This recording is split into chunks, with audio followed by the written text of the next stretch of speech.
Hello ചേച്ചി, നമസ്കാരം. നമസ്കാരം. ഞാൻ ഇവന്റ് മാനേജറാണ്. എവന്റെ മാനേജർ എനിക്കെന്താ? അല്ല, അതല്ല, പോകുന്നതിന് മുന്നേ നമുക്കൊരു വ്ളോഗൊക്കെ ചെയ്യണം കേട്ടോ.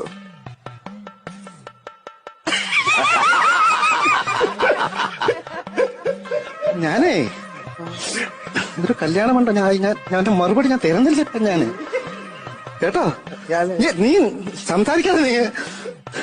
എടാ, കല്യാണം കഴിഞ്ഞ് 3-ാം മാസം എന്റെ ഭർത്താവ് തട്ടിപ്പോയി. കേട്ടോ, ഞാൻ അങ്ങനെ ജീവിച്ചോളല്ലേ ഞാൻ. കേട്ടോ, അവനെ എടാ 3 മാസം കഴിഞ്ഞ് ഭർത്താവ് ചത്തുപോയെങ്കിലും ഞാൻ ഇന്ന് അവരൊരു കല്യാണം കഴിച്ചിട്ടില്ല. 8 വർഷം കഴിഞ്ഞാണ് എനിക്ക് ഈ കുഞ്ഞ് പിറക്കുന്നത്.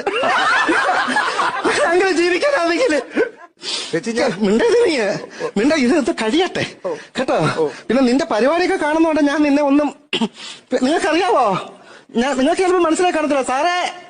ഇവിടെ തൊപ്പി ചേരാത്ത കേരളത്തിൽ 2 പേരേ ഉള്ളൂ. ഒന്ന് ശിക്കാരി ശംഭു